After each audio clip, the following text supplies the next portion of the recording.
start with our breaking news. Big news coming out of the city of Johannesburg. Colleen Makhubele from COPE is the new council speaker. She's defeated the DA's candidate Alex Christians. Now, you'll remember that the former speaker, the DA's Vasco da Gama, was ousted recently in a motion of no confidence. That was quite an upset for the DA coalition running the city.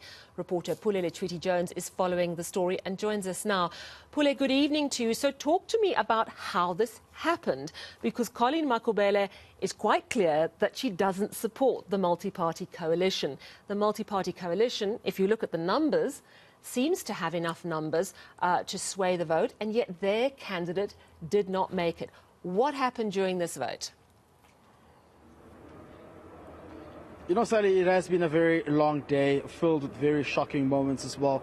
And essentially what happened was because of the multi-party coalition talks, who one now definitely understands that they do not go very good and planned accordingly.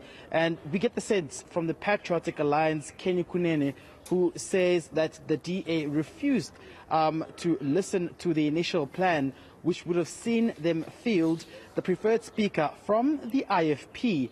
And therefore, they believe that they will not commit themselves to the DA and that they will pull away and give their numbers to the minority opposition parties, of course, including the ANC, COPE and Al Jama'ah. But most importantly, what we also saw today is that Action SA also was saying that they were quite disappointed with the DA not listening, or rather committing to the plan of having to field an IFP candidate as a speaker. In fact, what we saw today is the DA actually fielding Alex Christians as well as their preferred speaker, and while the other opposition parties had to also put in Colleen Makhubele's name as the speaker. And what we understand now is that Alex Christians got around 129 votes, while Colleen Makhubele got 141, essentially putting her at a point of advantage and putting her in a place of being the council speaker. Remember, before, the multi-party coalition government had said that they would actually put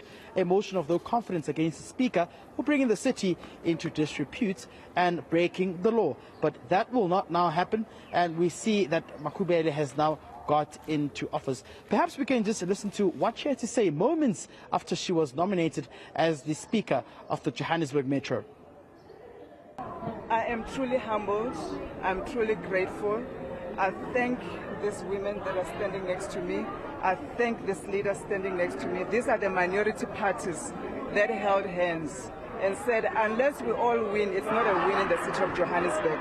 Today we have shown that the minority parties have a voice, and we've got a big role to play in the city of Johannesburg. So I'm really grateful, I'm very happy, and I thank also the other parties that have supported us, the ANC, the EFF, all the big parties, all the councillors that have voted. This is a new era for the city of Johannesburg. You are going to see a lot of changes in terms of accountability, transparency, and really service delivery for our people. Thank you. Yeah, this is really a big win for Colleen Makhubele, because, of course, the DA was very unhappy with her assuming the acting position of Speaker. She has, of course, previously been Chair of Chairs. It's pivotal what happened with the Patriotic Alliance, their 8 seats. That was part of that multi-party coalition, and they didn't like the way the DA didn't listen to them. And we've heard this allegation against the DA a number of times, that they're arrogant, that they don't listen to their coalition partners. And ultimately, it seems the PA moved their votes in support of Colleen. Let's listen to what Kenny Kunene had to say. We are very much excited. We are very happy with what we have achieved today, together with the other parties. You must understand, as the PA, we were in a coalition with the DA.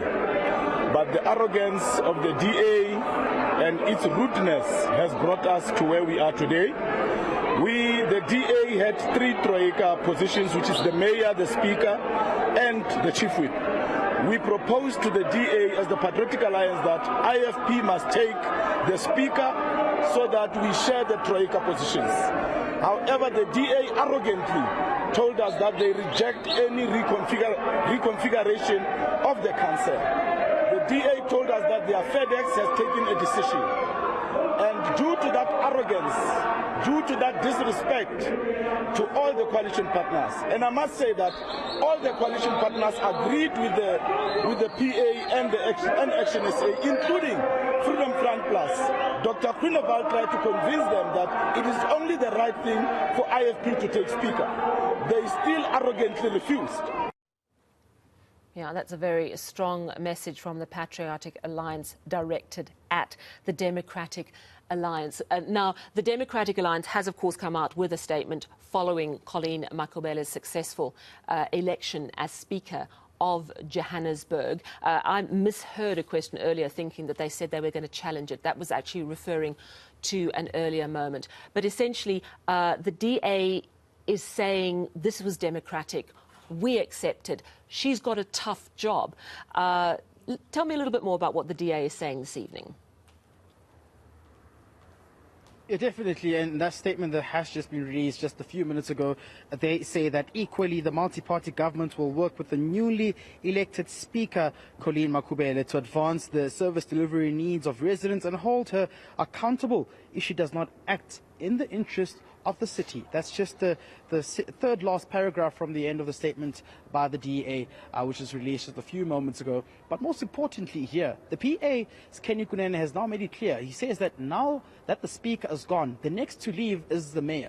And they're saying that they will be coming after the Johannesburg Mayor, Mpho Balatse, and in a motion of no confidence against her. So her future now, the Mayor's future now is at stake, because it seems as though the PA will be working with the ANC, COPE, and of course Al Jama'ah and other parties moving forward. They believe that they want to send a strong message to the multi-party coalition. As you've just heard there, Kenny Kunene earlier on saying that they were in a locked-in meeting with the DA's leadership, represented of course by John Steenhuisen as well. And the DA adopted some of FedEx policies to say they will not go back on their word.